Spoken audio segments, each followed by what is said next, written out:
किसी ने बड़े कमाल की बात कही है कि दो लोगों से जिंदगी में हमेशा सीखना। सबसे पहले उनसे जो सफल हुए हैं ताकि सीख पाओ कि क्या करना है, और दूसरा उनसे जो असफल हुए हैं ताकि सीख पाओ कि क्या नहीं करना है। तो आज मैं आपको एक ऐसी कहानी सुनाता हूँ जो आपको आपकी जिंदगी का बहुत बड़ा लेसन देकर जाएगी।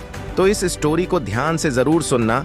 एक गुरुजी थे जिनके एक शिष्य ने उनसे पूछा कि गुरुजी, आज तक हमें पता नहीं चला कि आपके गुरुजी कौन थे, उनके बारे में बताइए। तो गुरुजी कहने लगे कि बेटा, मेरे तो बहुत गुरु रहे हैं, मैं तो सबसे सीखता आया हूँ, लेकिन चलो तुम्हें कुछ गुरुओं के बारे में बताता हूँ। 3 गुरुओं के बारे में बताता हूँ। सबसे पहले जब मैं साधना के दौर में आया था, नया नया तपस्वी बना था, साधु बना था, तो मैं ऐसे ही गांव में से निकल रहा था। शाम का समय था, अंधेरा होने को आया था। तब मैंने देखा कि एक बच्चा हाथ में मोमबत्ती जला करके उस मोमबत्ती को लेकर के मंदिर की तरफ जा रहा था। तो मैंने सोचा चलो इससे पूछते हैं, इसको अपने ज्ञान का प्रदर्शन करके बताते हैं। मैंने उसे बुलाया और पूछा कि बेटा, तब जब तुम घर से निकले मोमबत्ती हाथ में लेकर के तो यह बुझी हुई होगी, फिर तुमने इसे जला लिया होगा। उसने कहा हाँ जी। तो बेटा मुझे बताओ कि यह ज्योति, ये प्रकाश, ये रोशनी आई कहां से? लड़के ने तुरंत फूंक मारी, मोमबत्ती को बुझा दिया और मुझसे पूछा कि बाबा जी, अभी आपके सामने से बुझाया है, मुझे बताओ कि वह ज्योति प्रकाश रोशनी कहां गई? क्या आपने उसे जाते हुए देखा? मेरा सारा अहंकार चकनाचूर हो गया। मैं जिस ज्ञान पर घमंड कर रहा था वह नष्ट हो गया। छोटे से बच्चे ने मुझे समझा दिया कि ज्यादा भी ज्ञानी बनने की आवश्यकता नहीं है। उस बच्चे ने मेरे सवाल का मेरे ही अंदाज में जवाब दे दिया। कुछ महीनों बाद ऐसे ही मैं अपने भ्रमण पर निकला हुआ था। एक तालाब के पास से जा रहा था तो मैंने देखा कि एक कुत्ता वहां पर पानी पीने का प्रयास कर रहा है, लेकिन अपनी परछाई से डर करके वापस भागकर पीछे आ रहा है। वो जाता, उस परछाई को देखता और डरता कि शायद दूसरा कुत्ता है, वो भौंकता वापस आ जाता। ये करता चला जा रहा था।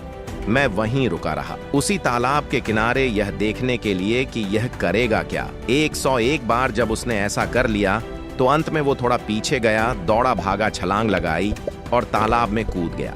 बड़ी देर से प्यासा था, प्यास बुझाना चाहता था। तालाब में जाकर उसने पानी पी लिया और मस्ती में मग्न होता हुआ, झूमता हुआ बाहर आ गया। उस दिन मैंने सीख कि जीवन में डर आएगा, डर लगेगा, लेकिन आपने अगर अपना साहस दिखा दिया, कमाल कर दिखाया, तो बस डर डर छूम अंतर हो जाएगा।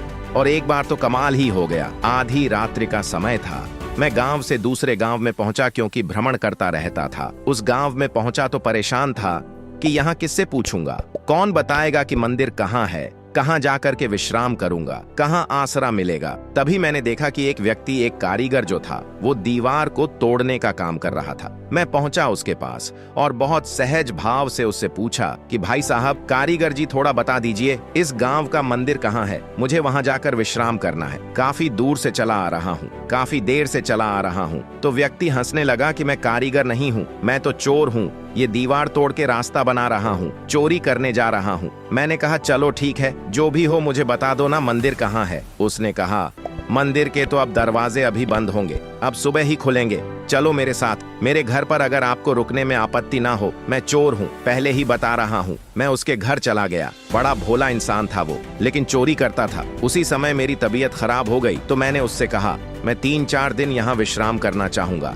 उसी के घर पर रहा। जब भी वह चोरी करने जाता था तो प्रार्थना करके जाता था कि आज चोरी हो जाए। 2-3 रात्रि तो उससे चोरी नहीं हुई। उदास मन से नहीं आता था, बल्कि उस भाव से आता था कि कल चोरी पक्के से करूंगा। और एक रात्रि जब वह आया तो उसने बताया कि उसने सामान चुरा लिया। मैंने उससे कहा कि मैंने तुमसे सीखा है कि निरंतरता से अगर आगे बढ़ा जाए, प्रयास करते रहे तो जीत मिलेगी, लेकिन बुरा मत मानना। मैं कल सुबह राजा को बता दूंगा तुम्हारे बारे में, क्योंकि तुम्हें तुम्हारी भूल का प्रायश्चित करना जरूरी है। हट्टे कट्टे नौजवानों, चोरी करते हो, गलत बात है। उसने कुछ नहीं कहा। अगले दिन सच में मैंने राजा के दरबार में जाकर उसके बारे में बता दिया। राजा ने उसे बुलाया और शायद राजा ईमानदारी से प्रसन्न हुए। राजा ने उसे सजा नहीं दी, बल्कि उसे एक और अवसर दिया जीवन में सुधरने का। उस दिन के बाद शायद उसने चोरी छोड़ दी। मैं तो वह गांव छोड़कर आ गया, लेकिन ऐसे मेरे कई गुरु रहे।